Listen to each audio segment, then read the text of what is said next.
عورت کے منہ میں ڈسچارج ہونا یہ بالکل حرام ہے, ناجائز ہے, گندگی ہے, اسلام میں اس کی قطعاً اجازت نہیں ہے. اور اگر ان ائمہ کا مذہب لیا جائے جو منی کو پاک سمجھتے ہیں, اس لیے میں یہ عرض کر رہا ہوں کہ بعض حضرات نے اس پہ فتویٰ دیا ہے کہ یہ چونکہ پاک ہے لہذا اگر یعنی کوئی شخص منہ میں بھی ڈسچارج ہو جائے تو یہ بھی جائز ہے. یہ 100% غلط فتویٰ ہے, اس لیے کہ جو حضرات اس کو پاک کہتے ہیں وہ بھی اس کو خبائث میں داخل کرتے ہیں, حرام چیزوں میں داخل کرتے ہیں. اس کا کھانا یا اس کا منہ میں ڈالنا وہ بھی جائز نہیں کہتے, تو اس لحاظ سے بھی یہ ناجائز ہے اور بہت ساری بیماریوں کا ذریعہ بھی ہے. دوسرا مسئلہ یہ ہے کہ اگر کوئی ڈسچارج نہیں ہوتا اورل سیکس کے ذریعے تو اس کا شرعی حکم کیا ہے؟ تو اس کا حکم یہ ہے کہ یہ انتہائی سخت درجے کا مکروہ ہے, ناپسندیدہ عمل ہے, اور اس کے سخت درجے کے مکروہ اور حرام نہیں ہے لیکن بہت زیادہ ناپسندیدہ اور شریعت کے مزاج کے بالکل خلاف ہے, اور اسلامی کلچر میں اس کا کوئی تصور نہیں تھا. یہی وجہ ہے کہ فقہاء کرام کے ہاں اس چیز کا تذکرہ بہت ہی محدود پیمانے پر ملتا ہے. یہ اس کی علامت ہے کہ مسلمان معاشرہ اس چیز سے بالکل بھی واقف نہیں تھا کہ یہ کیا ہوتا ہے. تو یہ چیز غیروں سے آئی ہے, غیر مسلموں سے ہمارے معاشرے میں, جو ان کی موویز دیکھ دیکھ کے, فحش فلمیں دیکھ دیکھ کے نوجوانوں میں اس چیز نے سرایت کیا, ورنہ یہ انسان طبی طور پر اس عمل سے بہت زیادہ نفرت کرتا ہے. کوئی بھی شریف الطبع آدمی ذہنی طور پر اس کے لیے تیار نہیں ہوگا. تو میں پھر بھی یہ کہہ رہا ہوں کہ بہرحال علماء اس کو ناجائز اور حرام نہیں سمجھتے, اس لیے کہ میاں بیوی ایک دوسرے سے جس طرح سے چاہیں استمتاع کر سکتے ہیں, لیکن سخت ناپسندیدہ بہرحال ہے اور مکروہ چیز ہے اور اس قابل نہیں ہے کہ اس کی حوصلہ افزائی کی جائے.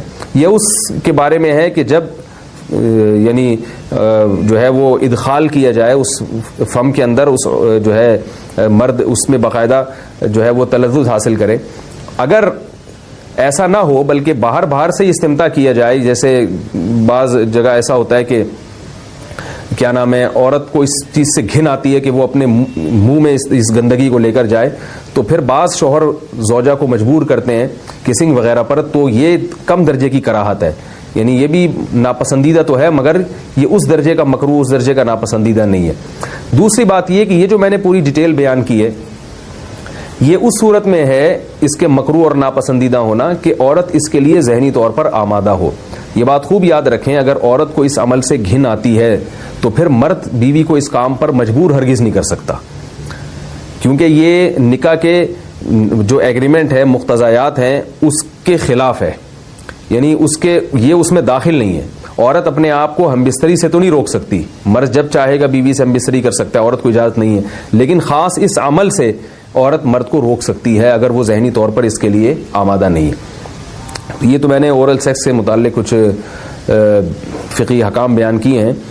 دوسری بات یہ, اس کا بھی مسائل پوچھے جاتے ہیں کہ بعض مرد اپنی زوجہ کو مجبور کرتے ہیں غیر فطری طریقے سے ہم بستری کرنے پر, پچھلے راستے پر ہم بستری کرنے پر. تو یہ بات یاد رکھیں کہ ایسی صورت میں عورت پر اصل حکم یہی ہے کہ وہ ایسے مرد سے طلاق لے لے اور اس کو اپنے قریب نہ آنے دے, کیونکہ اس میں نقصان یہ ہوتا ہے کہ اگر عورت اس کام کی مرد کو اجازت دے دے تو کچھ وقت کے بعد اس کی اپنی نیچر تبدیل ہو جاتی ہے, اپنی فطرت بدل جاتی ہے اور اسے اسی اس غیر فطری کام میں لذت آنا شروع ہو جاتی ہے. تو اپنے آپ کو گندگی سے بچانا یہ بہت ضروری ہے. اور اگر وہ یہ سمجھتی ہے کہ طلاق کے بعد اس کے دوبارہ نکاح نہیں ہوگا, اس کی زندگی تباہ نہیں ہوگی, تو پھر سخت مجبوری میں اگر مرد اس کو دھمکیاں دیتا ہے مارنے کی یا طلاق کی, تو ایسی مجبوری میں پھر اللہ کی رحمت سے امید ہے کہ گناہ صرف مرد کے کندھوں پر ہوگا.